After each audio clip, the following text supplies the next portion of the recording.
Non, justement, l'école va reprendre. C'est ça l'information. Retour à l'école à partir du 11 mai pour les maternelles, primaires, collèges et lycées. Et la question qu'on vous pose dans Les Vraies Voix sur Sud Radio, la rentrée du 11 mai s'annonce-t-elle impossible? 0826 300 300 et bien sûr les réseaux sociaux. Philippe Rossi. Et le compte Twitter de Sud Radio, le compte Facebook où c'est à peu près le même score, c'est un grand oui pour le moment, oui à 85%. Sud Radio, les vraies voix.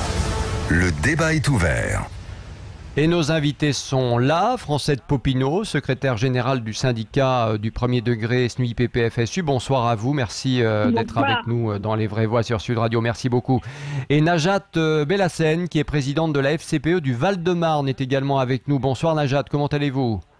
Bonsoir, écoutez, ça va pour l'instant. Bon, alors tant mieux. Tiens, je commence avec vous, avec la maman de la FCPE. Najat, vous avez combien d'enfants, vous, et en quelle classe?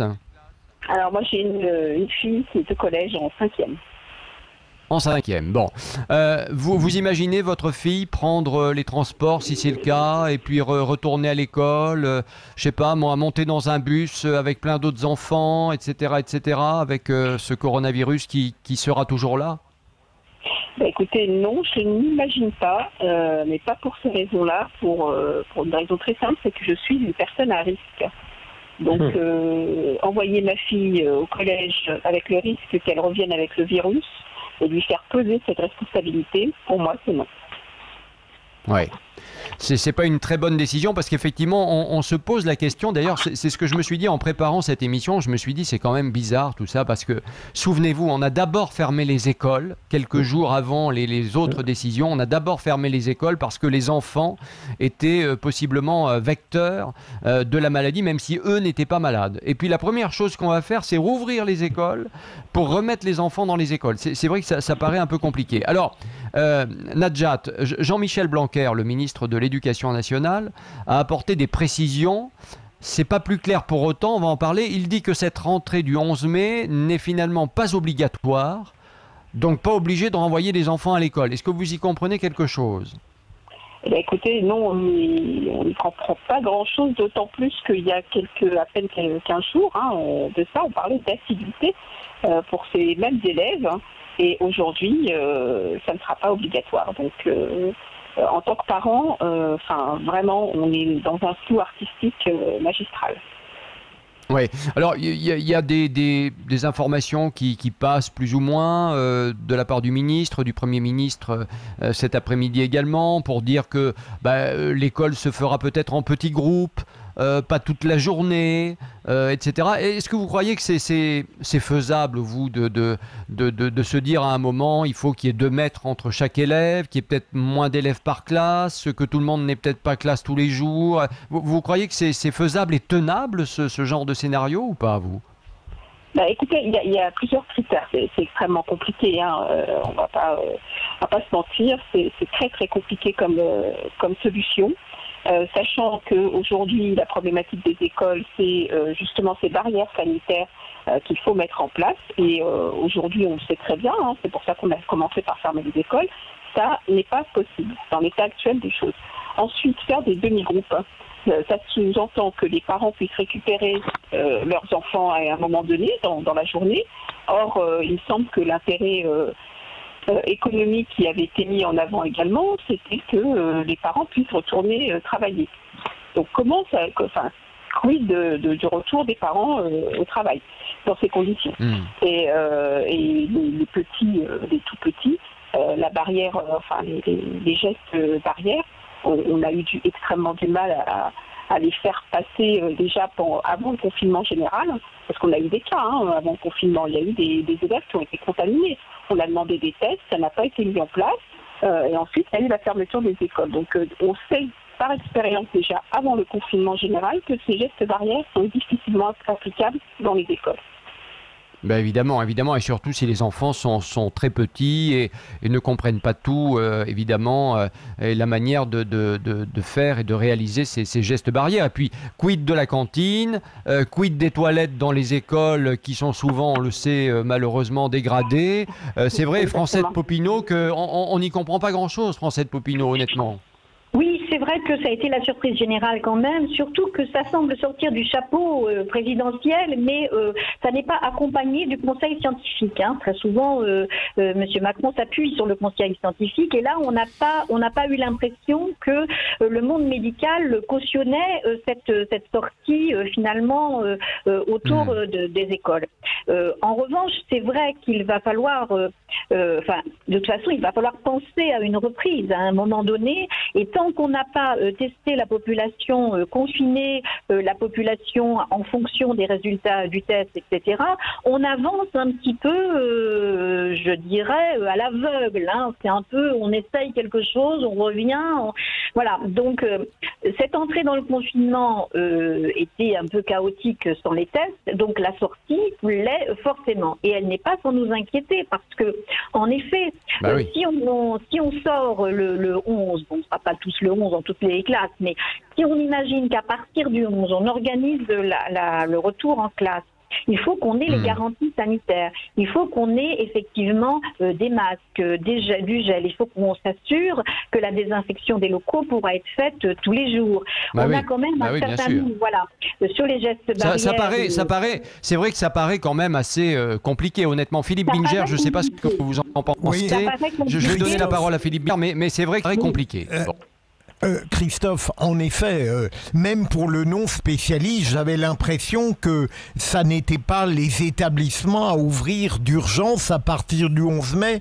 Quand je vois la pente dominante, elle allait plutôt dans l'autre sens. Et je me demande si, au fond, le président, en l'occurrence, n'a pas privilégié de manière, entre guillemets, progressiste l'égalité sociale plutôt que les exigences sanitaires. Et ça me paraît très dangereux, parce qu'à quoi ça rime de proposer une ouverture même progressive si elle n'est pas comprise et si elle est plutôt analysée comme dangereuse par les principaux intéressés.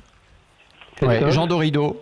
Oui, non, c'est-à-dire que je vais dans le sens de Philippe Bilger, d'autant plus que c'est vrai que le chef de l'État a apporté cet argument d'assurer l'égalité sociale pour expliquer l'ouverture des écoles. Or, le fait que ce retour à l'école ne soit pas obligatoire, ça aboutit au résultat exactement contraire, puisque précisément, ce qui fait de l'école un instrument d'égalité sociale, c'est précisément son caractère obligatoire.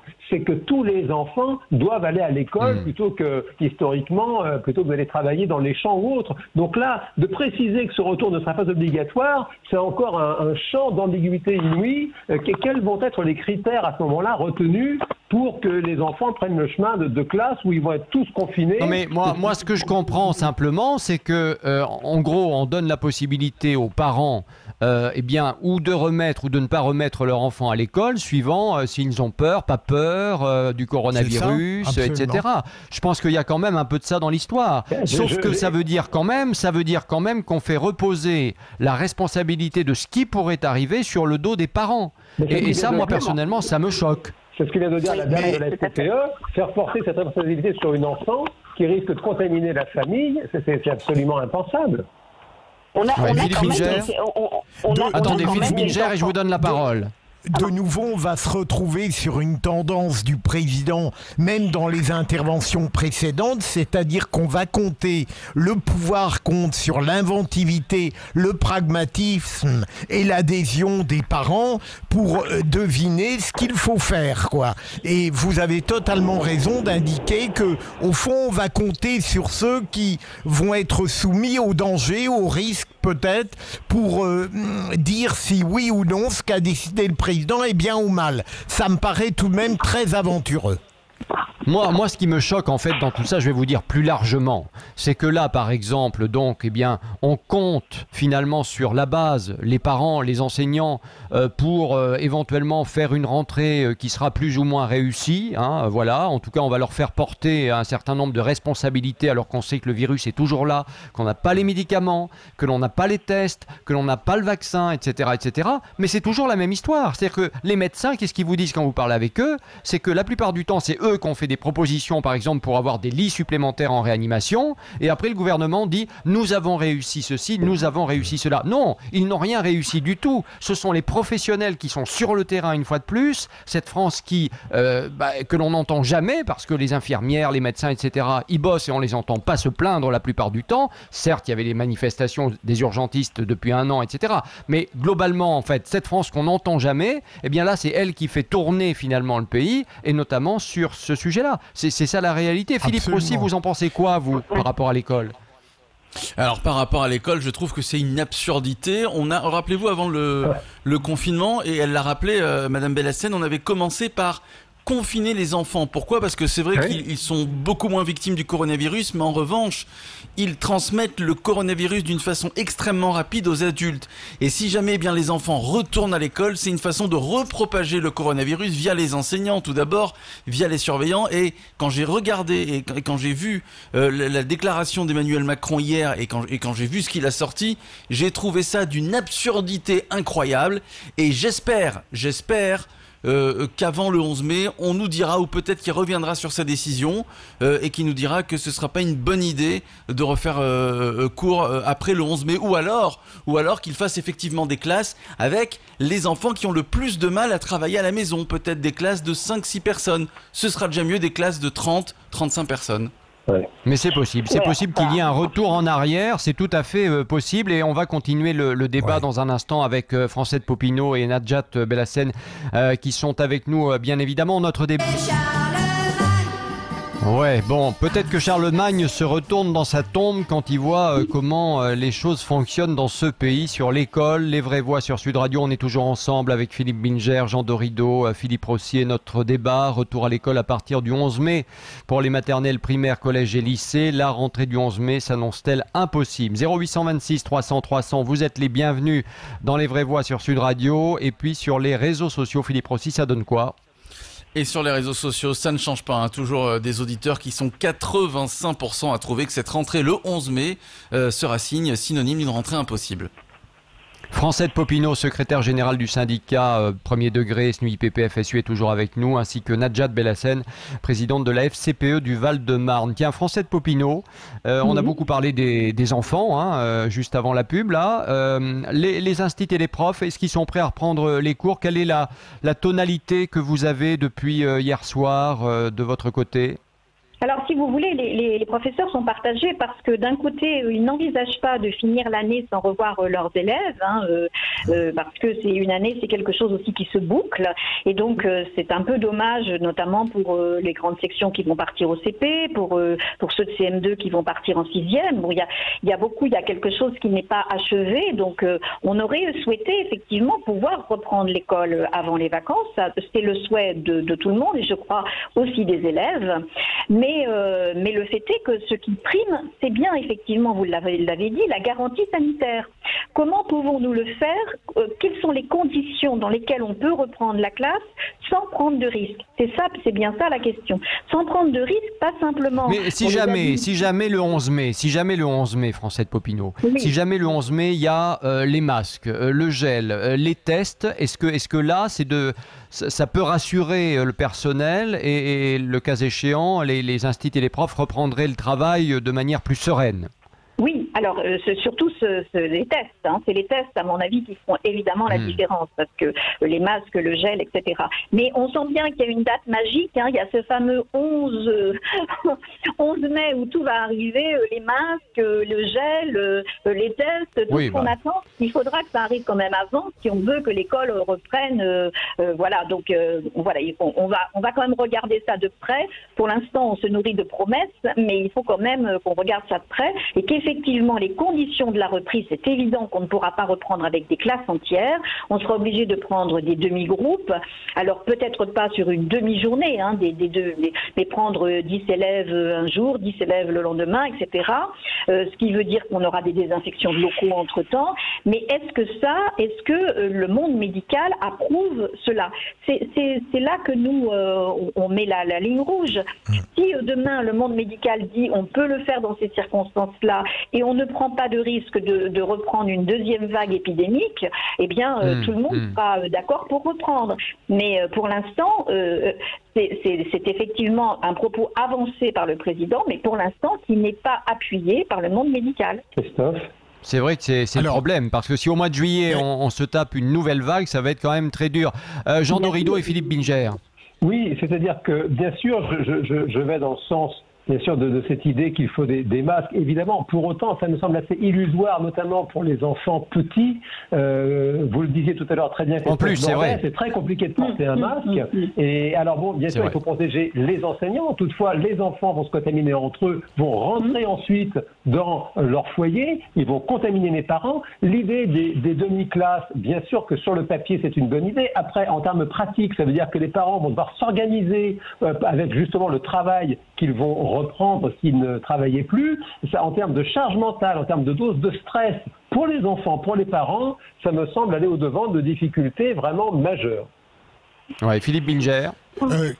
Christophe, le monde médical était déjà divisé avant et je ne crois pas que le président de la République ait suivi l'avis là d'un monde médical homogène. Il a éprouvé le besoin d'ailleurs de dire qu'il n'avait pas été inspiré à nouveau par le professeur Raoult. Moi, je suis frappé de voir à quel point dans la France d'aujourd'hui, on n'est pas capable de réunir un certain nombre de compétences, de bonne volonté pluralistes pour décider objectivement ce qui serait le mieux pour notre avenir. Et donc, on voit déjà à quel point cette décision présidentielle est frappée de caducité et va créer plus de complexité, plus de difficultés que rassurer une population qui attendait tout de même avec une certaine impatience la date d'un déconfinement. C'est vrai. Docteur Dorido? Oui, non, alors par rapport à, bien sûr, Philippe Bilger, les scientifiques, je crois que c'est important de rappeler que c'est le souci de notre classe politique actuelle, c'est que ce ne sont plus des hommes politiques, ce sont des hauts fonctionnaires qui ont la culture du parapluie et qui ont appris précisément à se déresponsabiliser de toutes les décisions qu'ils peuvent prendre. Un scientifique, par définition, c'est un type qui a été formé à douter. Il fait de la recherche et donc il cultive le doute en permanence. Donc c'est complètement illusoire de chercher à avoir des scientifiques qui soient d'accord entre eux. La science progresse précisément parce que les scientifiques ne sont pas d'accord entre eux et ils se chamaillent à travers des articles de revues scientifiques et c'est comme ça que la connaissance progresse. Et c'est assez inouï d'avoir une classe politique qui justement ne sait plus prendre de décision. C'est très difficile de prendre une décision, toutefois c'est complètement illusoire et ça crée un pouvoir complètement impuissant de chercher un consensus scientifique. Par définition, ça ne peut pas exister. Non mais écoutez bien, France 7 Popino qui est avec nous, Najat Belhassen, Les Vraies Voix. Par exemple, si on parle des scientifiques là en disant que finalement, et des politiques, en disant que les politiques aujourd'hui finalement ne prennent plus de décisions parce que ce sont des hauts fonctionnaires quelque part et qu'ils attendent qu'on leur dise ce qu'il faut faire. On a un peu cette impression-là quand même ces derniers temps, il faut quand même le reconnaître, on le disait tout à l'heure également. Mais c'est à tous les niveaux. Regardez ce qui se passe, je ne sais pas si vous êtes au courant tous autour de la table, mais regardez ce qui se passe avec les masques. Bon, les masques, on ne peut toujours pas en acheter, vous le savez. Eh bien, les pharmaciens sont appelés au téléphone en permanence par des entreprises qui en fabriquent. Mais depuis le début de la crise, c'est-à-dire que des entreprises les appellent pour leur dire on est prêt à vous vendre des masques. Mais l'État ne veut pas qu'ils les achètent pour les vendre. C'est ce que nous a confirmé un pharmacien cet après-midi. Voilà par exemple où on en est. Comment voulez-vous qu'on s'en sorte? Moi, je ne comprends pas. On marche sur la tête. Entre le dire et le faire, toujours la même histoire, comme le dirait, tiens, par exemple, l'ami intellectuel Régis Debray. Il avait écrit il y a quelque temps le décalage entre le dire et le faire. Ben, on est en plein dedans. On est en plein dedans. C'est ça le problème. C'est ça le problème. Bon. France 7 Popino. Oui. Allez-y. Là encore, sur les masques, il y a quand même, dans le discours du président hier, il y a quand même quelque chose d'extraordinaire. C'est on mettra sans doute les masques systématiquement, et donc je demande aux communes de s'approvisionner en masques. Non mais encore une fois, là, on n'est pas sur les responsabilités d'un État, on est sur le déchargement des responsabilités. Et ça, je trouve ça extraordinaire parce qu'aujourd'hui, ce qui se passe réellement à l'école, c'est que ce sont les parents qui, pour des raisons de continuité pédagogique qui ont voulu être imposées, certains parents ont été obligés de se débrouiller entre eux pour fournir des ordinateurs aux élèves qui n'en avaient pas. Ou ça a été le plan B de A à Z. C'est vraiment, ça a été la débrouillardise à tous les niveaux. Et aujourd'hui, mais avec cette rentrée du 11 mai, donc, voilà, s'il n'y a pas de changement d'ici là, Francette Popinot, est-ce que vous avez le sentiment, parlons clair et parlons vrai, est-ce que vous avez le sentiment que le gouvernement prend les instits pour de la chair à canon? Mais écoutez, en tout cas, je dis qu'on est sacrifié sur l'autel de l'économie. Si j'entends bien qu'il faille reprendre l'économie parce qu'il y a des incidences sociales derrière, fortes, mais et on a trouvé que l'école constituait une garderie assez importante et gratuite de surcroît, donc ça permet à papa et maman de reprendre le travail. Je crois que c'est ça qui se joue quelque part. Alors, bien sûr, on a le souci de l'économie, mais on est face à une crise sanitaire. Donc la priorité, c'est la santé. Donc c'est ça qu'il faut quand même mettre en avant. Et c'est vrai que l'aspect inégalitaire, on a bien compris que ça c'était une façade. Et les inégalités en France, elles existent. La crise sanitaire qu'on connaît les a mis en lumière, mais elles existent. Et c'est à la fin du confinement, les inégalités existeront toujours. Donc voilà, on a un vrai travail à faire là-dessus. On a beaucoup de choses à apprendre de cette crise qui a mis effectivement sur le devant de la scène un certain nombre de choses. On a beaucoup de choses à apprendre. Et effectivement, il faut que l'État prenne ses responsabilités jusqu'au bout. Donc si on nous dit que le 11 ou à partir du 11, on peut ouvrir les écoles, il faudra en assumer l'entièreté des conséquences si il venait à en avoir. Nous, on alerte pour que effectivement, on nous donne toutes les garanties là-dessus. Allez, les inégalités dans le cadre de cette crise du coronavirus et du confinement, on en parle tout de suite dans Les Vraies Voix sur Sud Radio. Vous avez la parole, 0826 300 300. Sud Radio, Les Vraies Voix. Prenez la parole. Et j'accueille Martine qui nous appelle de Versailles et qui était dans le corps enseignant il y a encore quelques temps, qui a pris sa retraite, je crois. Bonsoir Martine. Oui, bonsoir à toute l'équipe de Sud Radio. Merci d'être avec nous. Et j'ai écouté ce que disait la dame juste avant et je suis tout à fait d'accord avec son analyse. Il n'en reste pas moins que je pense qu'à partir du moment où on est obligé, entre guillemets, d'obéir et que Monsieur le Président a dit que les enfants pouvaient retourner à l'école, peut-être qu'on pourrait saisir cette occasion pour aider davantage, effectivement, que les parents qui ne se sentent pas obligés, qui ont chez eux des nouvelles technologies, qui se sentent capables de remplacer les enseignants, le fassent et que les enseignants s'occupent pour une fois davantage et de façon privilégiée des gens qui alors, on vous entend. Oui. Ça a coupé, Martine. Allez-y. À se remettre à... Ouais, on a compris ce que vous voulez dire, c'est qu'effectivement, il y a des enfants aujourd'hui qui sont en difficulté, c'est vrai, et en difficulté d'autant plus que si on se trouve dans une zone blanche, par exemple, c'est-à-dire où il n'y a pas Internet, où c'est très compliqué d'avoir Internet, y compris sur son téléphone, il faut aller au milieu du champ pour avoir un peu de réseau. Bon, alors c'est très compliqué de récupérer les cours, par exemple, c'est quand même ce qui se passe dans beaucoup d'endroits aujourd'hui. Il y a tous ces gamins, et Francette Popinot le disait il y a un instant, où il a fallu leur trouver un ordinateur parce qu'ils n'en avaient pas forcément chez eux. Et c'est vrai que le ministre le dit aujourd'hui, il l'a dit ce matin, c'est pour permettre la reprise, c'est aussi pour permettre aux moins bons élèves de s'en sortir. Francette Popinot, vous lui répondez quoi justement au ministre par rapport à ça ? Ça, vous voyez, par exemple, ça part d'une bonne intention et quand on voit ça sur le papier, on se dit oui, c'est pas idiot, mais d'une part, je le répète, c'est une crise sanitaire, donc on ne fait pas prendre plus de risques aux enfants en difficulté qu'aux autres, donc soit effectivement on peut reprendre et on se débrouille pour pouvoir reprendre avec des bonnes conditions, soit on ne peut pas et on ne fera prendre de risques à personne. Après, comment aider les enfants qui ont effectivement perdu un peu pied avec l'école, même si l'école a été maintenue, si on a continuer à faire des activités de consolidation, de révision, etc., certains enfants ont effectivement perdu ce contact avec l'école. Bien sûr que ça va être très important de les remettre, de remettre tout ça en place, et que effectivement le retour à l'école aurait été important en ce sens avant l'été, bien évidemment, mais on ne pourra pas rattraper, il faut s'enlever ça de l'idée, on ne pourra pas rattraper sur un temps court qui nous reste ce qui a été manqué. Ça se rattrapera sur un temps plus long. Et l'école est... Non, mais on peut limiter, on peut peut-être limiter un peu la casse, je sais pas, oui, hein. Bon, alors, je dis ça, j'en sais rien. Bon. Bien sûr, non, mais vous avez raison. Ce qu'il faut prendre en compte, c'est les traumatismes qu'auront vécu certains enfants, parce que le confinement va pas avoir été vécu de la même manière. Il y a des confinements qui se font dans des conditions extrêmement difficiles. Il y a des tensions. Il y aura des dégâts physiques pour des enfants qui auront mal mangé. Il y aura des dégâts psychiques pour des enfants qui auront vécu des choses qu'ils n'avaient pas à vivre. Donc on sait tout cela. Il faudra effectivement qu'on ait des psychologues scolaires en nombre suffisant, des enseignants spécialisés, des assistantes sociales, des infirmières, des médecins, ce dont nous manquons cruellement. C'est ça, s'attaquer aux inégalités. C'est pas simplement les inégalités scolaires.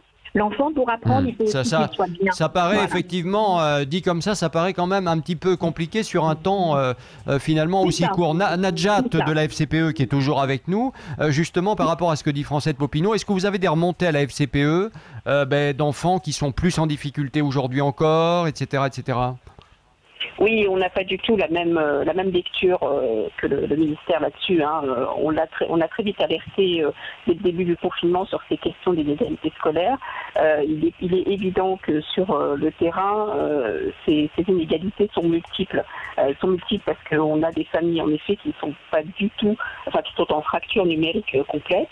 Elles sont multiples parce qu'on a des parents qui n'arrivent pas à suivre tout simplement une masse de travail qui a été fournie avec la notion de télétravail, avec tout ce qu'on en sait, avec des parents qui ne parlent pas forcément français, avec des fractures sociales qui étaient déjà là avant le confinement, tout ça n'a fait que exacerber un peu ces problématiques.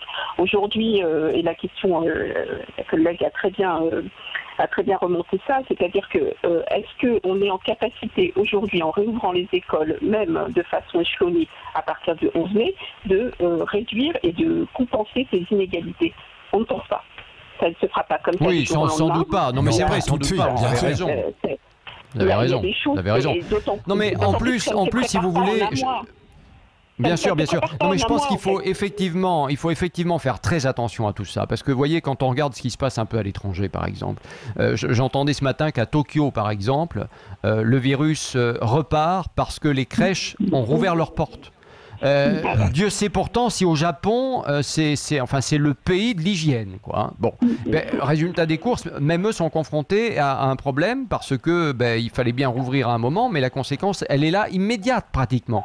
Donc c'est ça quand même qui est extrêmement questionnant et extrêmement dangereux. Et moi, je vais vous dire le fond de ma pensée. Je ne sais pas ce que vous en pensez, mais on disait qu'il fallait que l'économie reparte et tout le monde est d'accord là-dessus. On a tous envie de repartir au boulot, de voir les copains, de voir les camarades, de travailler ensemble, de faire des choses sympathiques. Bon, très bien. Mais moi, je me demande tout simplement si derrière cette décision, parce qu'on peut lire entre les lignes peut-être le discours du président quand il dit l'école reprendra le 11 mai. Sous-entendu, les parents, comme on le disait tout à l'heure, vont être libérés des enfants, ils vont pouvoir retourner travailler et le MEDEF va être content. On peut aussi entendre ça de cette manière-là. Est-ce qu'il n'y a pas derrière ça une pression du MEDEF et qui fait qu'aujourd'hui, le gouvernement et le président ont dit oui, il faut que l'école recommence. Est-ce que le MEDEF n'est pas derrière? On peut se poser la question, Francette Popinot. Oui, je le disais. Alors, je ne sais pas pour le MEDEF, bien que j'ai entendu les dernières déclarations. Oui. Voilà. Oui.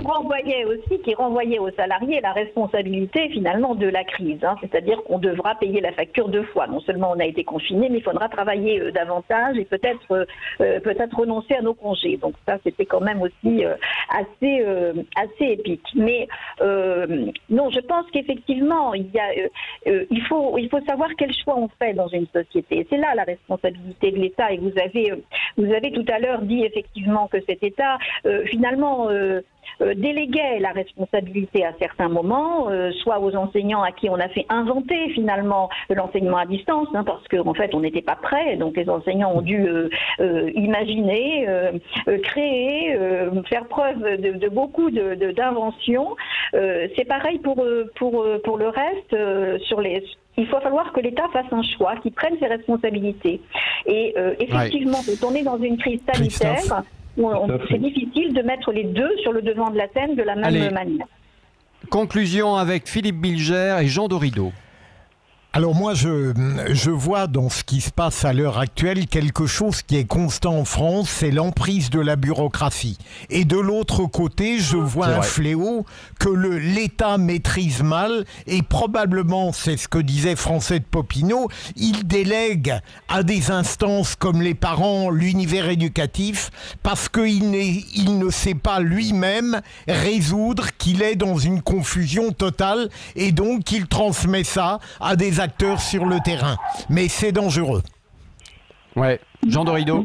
Oui, je vous entends lire entre les lignes, Christophe. Si on s'autorise à lire entre les lignes, une autre interprétation, c'est que la sortie du confinement sans traitement et sans vaccin contre le Covid-19, c'est quelque chose qui est assez illusoire. Et une autre interprétation, ça pourrait être un choix de changement stratégique avec, ma foi, maintenant que les urgences ne sont plus engorgées, en tout cas les lits de réanimation ne sont plus engorgés, eh bien le choix d'une immunité globale de la population ma foi, en refaisant circuler le virus à travers les écoles. On en est encore très loin, oui, effectivement. On en est loin. Merci en tout cas. Merci François de Popinot d'avoir participé à ce débat dans Les Vraies Voix sur Sud Radio. Merci à Nadjat aussi pour la FCPE. On était ravis de vous avoir avec nous, bien entendu, et d'avoir votre avis.